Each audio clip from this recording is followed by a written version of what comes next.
In our last lecture, we were looking out for measures of location. We were understanding measures of location. एक होता है central tendency और एक होता है measure of central tendency is one and measure of location is one. Central tendency will give you the average or the somewhat roundabout midpoint where the whole data is dispersed. मतलब जैसे एक circle है तो circle का एक centre होता और बाकी का एरिया होता है सेंटर के आसपास का. तो the central tendency will give you where is the mid point, whereas the measure of location will give you where your data lies in the circle, where your data lies in the circle. जैसे अगर concentric circles में हम खड़े हैं तो सबसे बीच में जो आदमी खड़ा है that is the central tendency. और कौन से सर्कल में मतलब थर्ड राउंड फोर्थ राउंड कौन से राउंड में आदमी खड़ा है that is the measure of location. So measure of location will describe the position of a data point in comparison to the other data points in the set. हमने कल कुछ उदाहरण भी देख लिए थे जैसे मैक्सिमम मिनिमम या आउटलायर्स या अबव एवरेज बिलो एवरेज या टॉप 10 बॉटम 10. हम रुक गए थे कल परसेंटाइल्स, डेकाइल्स और क्वार्टाइल्स. अब ये परसेंटाइल तो हमने सुना हुआ है, नीट में वगैरह बहुत सारा परसेंटाइल आता है. डेकाइल, क्वार्टाइल, ये सब क्वांटाइल्स है basically. Quantiles is how you divide the data. तो let us see the first thing that is okay. तो मेजर ऑफ लोकेशन का ये साइड भी मैंने एक रखा था. Now if you see there are two graphs, one is in red and one is in blue. ठीक है, तो ये रेड वाला जो है और ब्लू वाला जो है इसका सेंट्रल टेंडेंसी का एक लाइन मैंने बनाया है. वो मीन भी हो सकता है, मोड भी हो सकता है, मीडियम भी हो सकता है. सो measure of location means how far your data set is located from the central tendency. So for example, if your data set is located here, ये जो लाल है वहां पर, तो जिसका मतलब है कि your data set is located at the central tendency or around the central tendency.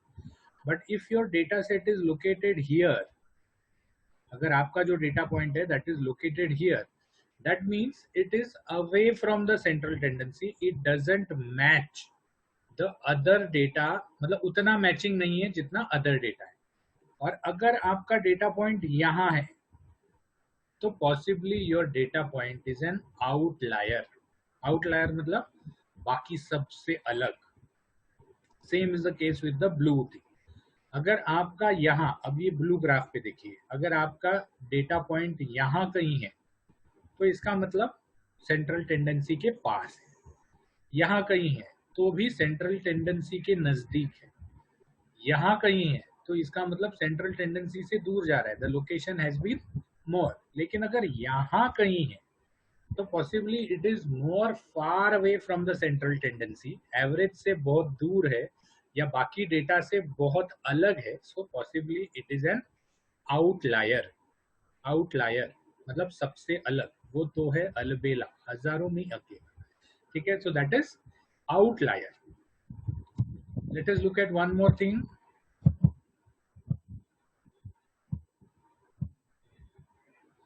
Dispersion. What is dispersion?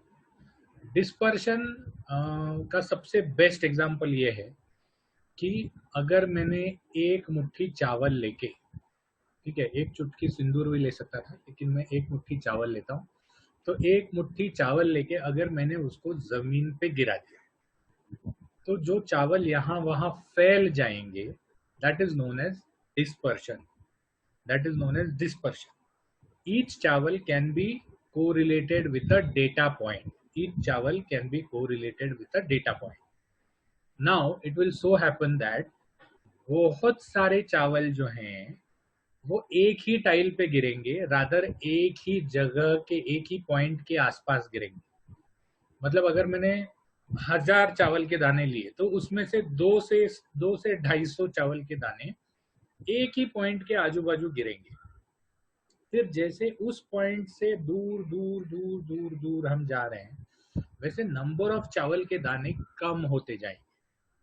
ठीक है, चावल लेके घर पे मत करना, मम्मी डांटेगी। तो but imagine that you are dropping a fist full of chawal on the floor. तो बहुत सारे दाने एक पॉइंट के आसपास रहेंगे, उस पॉइंट से जितना हम दूर जाएंगे उतने नंबर ऑफ चावल के दाने कम होते जाएंगे। सो that is nothing but dispersion. जैसे चावल के दानों में होता है, वैसे ही स्टैटिस्टिक्स में होता है कि बहुत सारा डेटा जो है वो एक सेंट्रल पॉइंट के आसपास जमा होता है, एक सेंट्रल टेंडेंसी के आसपास जमा होता है। और जैसे जैसे हम दूर जाते हैं तो नंबर ऑफ डेटा पॉइंट्स कम होते जाते हैं। I will again show you with an example. So dispersion which is also called variability और which is also called scatter. तो वेरिएबिलिटी मतलब भी डिस्पर्शन और स्कैटर मतलब भी dispersion. Dispersion is the extent to which the data is distributed around the mean, whether it is stretched or whether it is squeezed. ठीक है, whether it is stretched or whether it is squeezed. चलो, तो हम इस graph से वापस आते हैं। लाल कलर के ग्राफ में डिस्पर्शन ज्यादा है या कम है, बताओ कोई। लाल कलर के ग्राफ में डिस्पर्शन ज्यादा है या कम है? सो गए क्या?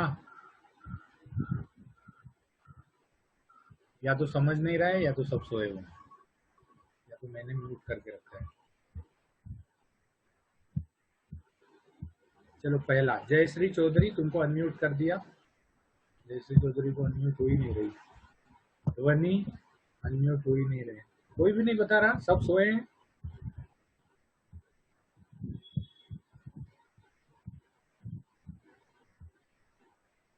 लाल कलर के ग्राफ में आप लोग बात क्यों नहीं कर रहे? या मेरा ही आवाज नहीं जा रहा है? मेरा तो आवाज जा रहा है। अच्छा, हाथ ऊपर करो कोई, रेज योर हैंड।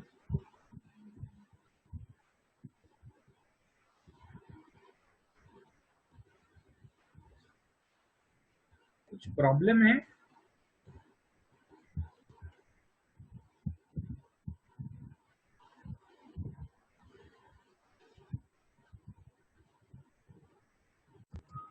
ठीक है, तो सब कुछ नहीं दे रहे तो वी विल प्रोसीड। तो लाल कलर के ग्राफ में अगर आप देखोगे तो the range, the distance from 0 to 350 is 350। लेकिन यहां पर अगर आप देखोगे तो 1, 2, 3 और 4, wait a minute, let me share the screen again.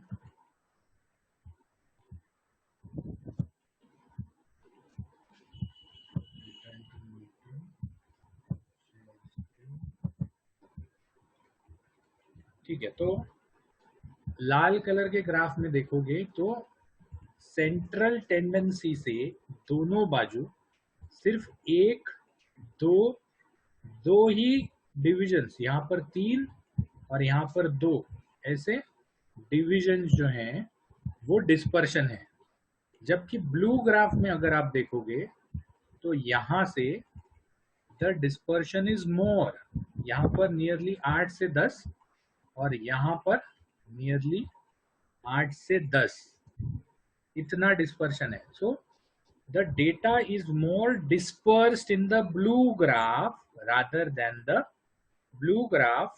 than the red graph. So this is what is dispersion. This is what is dispersion. मतलब आपका डेटा एक छोर से दूसरे छोर तक कितना फैला हुआ है। ओके, तो आगे वाली स्लाइड पे चलते हैं। Dispersion, scatter, whether it is squeezed or whether it is stretched, that is the dispersion. If it is squeezed, जैसे लाल ग्राफ में था, तो the variability is less. Most of the data is arranged around the central tendency. most of the data is arranged around the central tendency. If it is stretched, the variability is more, or the scatter is more, or the dispersion is more. That means most of the data is far away from the central tendency. ठीक है, तो एक और यहाँ पर देखो, ये वही सिस्टोलिक वाला जो 128, 125 वो वाला जो है वही है. अब यहाँ पर देखो, ये नीचे जो है सिंगल वेरिएबल है, ये this is a single variable where 1 2 3 4 20 40 ये जो नीचे दिए हुए हैं, these are the number of samples. मतलब 45th पेशेंट का, 40th पेशेंट का, 35th पेशेंट का, 31 वाला यहाँ आ गया, 32 वाला यहाँ आ गया, और यहाँ पर वेरिएबल है. This is the variable. Blood pressure 110, 120, 130, 140, 150 जो भी है वो 138 होगा कहीं. तो now if you see, we had a central tendency of 124. If you remember, we had the central tendency of 124. तो 124 वाले सेंट्रल टेंडेंसी में अगर हम लाइन निकालेंगे तो सेंट्रल टेंडेंसी का एक चीज होता है कि most of the data points will fall on the central tendency. Most of the data points will fall on the central tendency. So this is our central tendency at 124. Average bolo, mean bolo, mode bolo, median bolo, where we have 5 points. 1, 2, 3, 4, 5, 6, 7 points we have. So we have 7 points on the central tendency.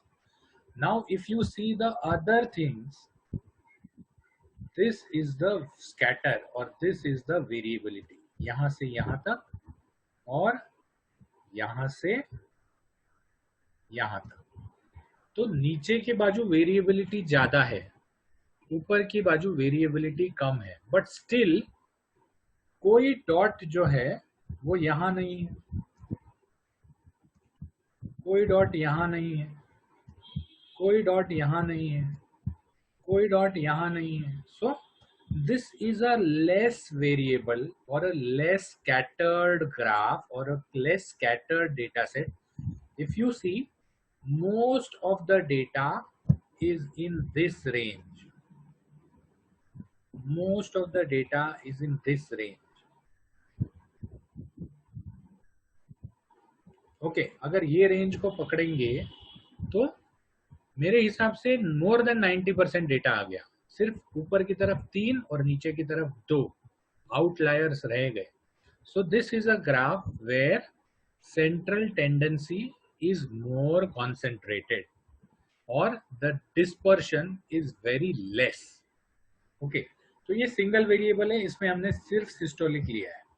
ये नीचे बाजू जो है, these are the number of samples, whereas this is only a single variable, the systolic blood pressure. Now we go to another thing, that is two variables. जब दो variable होते हैं तब क्या होता है, मतलब सिस्टोलिक और डायस्टोलिक. तो let us have a graph of two variables in which there is systolic versus diastolic. Okay, तो यहाँ पर लेफ्ट साइड में जो खड़ा एक्सिस है, the x axis has systolic blood pressure, sorry, diastolic blood pressure, and the x axis जो horizontal है, that is the systolic blood pressure, whereas the y axis which is vertical has the diastolic blood pressure. तो इसमें हमने जो plot किया है उसमें आप देख सकते हैं कि ये जो पॉइंट है that is systolic of somewhere around 70 and diastolic of somewhere around, sorry, systolic of somewhere around 90 and diastolic of somewhere around 70. Whereas this point, if you see, the systolic is somewhere around 145, 150, and sorry, and the diastolic is somewhere around 110. So this is how we have plotted the graphs. So if you see here, again the यहाँ पर central tendency कैसे निकालेंगे, यहाँ पर central tendency इस तरह से निकाली जाएगी कि वहां पर हमने हॉरिजॉन्टल सेंट्रल टेंडेंसी निकाली थी इसके पहले वाले ग्राफ में, यहाँ पर सेंट्रल टेंडेंसी निकाली जाएगी इस तरह से, जिसमें बहुत सारे जो हैं that will come on the central tendency. उसके ऊपर अगर आप देखो तो now most of the data is around this central tendency। थोड़े बहुत नीचे की तरफ आउटलायर्स हैं और बहुत सारे ऊपर की तरफ आउटलायर्स। तो अगर इसी को हम ग्राफ के रूप में, this is a scatter plot, we will be coming to what is a scatter plot, what is a histogram, what is a graph, what is a table when we take representation of data। तो यहाँ पर what you are going to learn, or just understand what is a scatter, that is what is important। so this is again a scatter, this is again the dispersion, this is again the variability। मतलब central tendency के कितने बाहर आपका data point है, that is the scatter. तो अब what is outlier here? This may be an outlier here, or this may be an outlier here, but you can't say that these are outliers, they are just a little bit away from the central tendency। this may be an outlier because it is very much away from the central tendency। तो central tendency से आप कितने दूर हैं वो scatter से समझ में आता है, इसीलिए मेजर ऑफ लोकेशन ज्यादा जरूरी है। So scatter is again related to measure of location. So we go to the next slide now.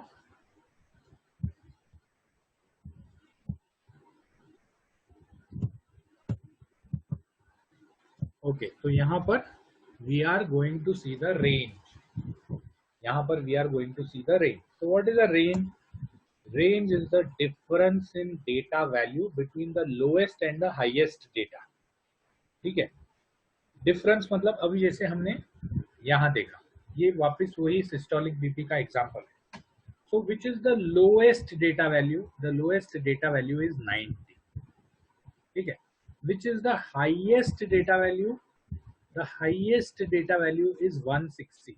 160 से ऊपर तो कुछ नहीं है, right. So the lowest data value is 90, the highest data value is 160। so what is the range? 160 minus 90, 70 is the range। 160 minus 90, 70 is the range। तो अब हम वापस से ऊपर की तरफ चलते हैं। Data range is the difference of value between the lowest and the highest data value in the data set, and it gives the mean plus or minus of set। मतलब क्या है? what is my range? my range is 125 plus or minus 125 plus or minus 35। तो हमारा mean क्या आया था? हमारा mean आया था 124, राइट। तो range is somewhere around the mean plus or minus the half of the range। हम बोलते हैं ना कि 20 प्लस और माइनस 10 मार्क्स। ठीक है, all people fall in 20 plus और minus 10 marks. So that is the range, that is the range. What is the importance of the range? The importance of the range is it will give you an probable value. सो अगर हमने 1000 लोगों का blood pressure check किया, ये तो खैर 40 ही किया है, लेकिन अगर हमने 1000 लोगों का ब्लड प्रेशर चेक किया और हमको ये समझ में आया कि द रेंज इज 120 प्लस और माइनस 20, 120 प्लस और minus 20 is the range of 1000 लोगों का वैल्यू। तो जब कोई पेशेंट हमारे पास आएगा and if his blood pressure is 130, we will come to know whether it falls in the normal range or not। this is what happens is most medical statistics। see, blood pressure, normal blood pressure is said to be 120 by 80। मैंने शायद ये पहले भी बताया था। 120 by 80 blood pressure is not the normal, मतलब हर एक का 120 होना ही चाहिए ऐसा नहीं, but 120 by 80 is the range। Okay, हाँ बोलो धार्मिक। गलती से हो गया था सर। अच्छा ठीक है, गलती से हो गया नीचे का, कोई बात नहीं। तो this is the range, the difference between the highest point and the lowest point. The range will also include the normal outliers. Range will also include the normal outliers. ठीक है, तो रेंज समझ में आया आप लोगों को? चलो हम आगे चलते हैं. That is importance of the range. Range will tell us how much the data is dispersed, whether most of the data is near the central tendency or away from the central tendency. Example, ये देखो, ये दो examples हैं. Systolic BP 124 plus और minus 12 millimetre और HDL cholesterol 44 plus और minus 12 millimole पर DL. तो अब इसमें बताओ रेंज किसका ज्यादा है, दोनों का, या स्कैटर किसका ज्यादा है? दोनों का प्लस और माइनस 12 ही है. स्कैटर किसका ज्यादा है? स्कैटर ज्यादा है एचडीएल कोलेस्ट्रॉल. एचडीएल कोलेस्ट्रॉल जो है वो 44 और 12 है, और यहाँ that is 1/4 of the central tendency is the range, whereas systolic BP 124 plus or minus 12 है, so that is 1/10 of the central tendency. तो वो लाल और ब्लू वाला ग्राफ वापस से ध्यान रखो. ब्लू वाले ग्राफ में, सॉरी ब्लू वाला ग्राफ छोड़, ये एचडीएल कोलेस्ट्रॉल जो है इसका अगर आप ग्राफ निकालोगे तो जो ऊपर की तरफ जाने वाला है that will be 40, but your bottom axis, आपका जो नीचे का एक्सिस एक्स एक्सिस है, that will be broader. Where systolic BP में जो ऊपर की तरफ जाने वाला ग्राफ है that will be 124, but your X axis will be shorter. So the dispersion is where the range compared to the central tendency, the proportion of the range compared to the central tendency is low. Compared to the central tendency is low. तो यहाँ पर central tendency अगर आप देखो red वाले में is 350, where as the range is somewhere around 60 से 120, मतलब it is only 60. Where as here the central tendency is how much? 50, 60, 70, whereas the range is 0 to 230, that is 230. So range is more, therefore the scatter is more compared to the central tendency. This is what I wanted to tell. 5 minute रह गए.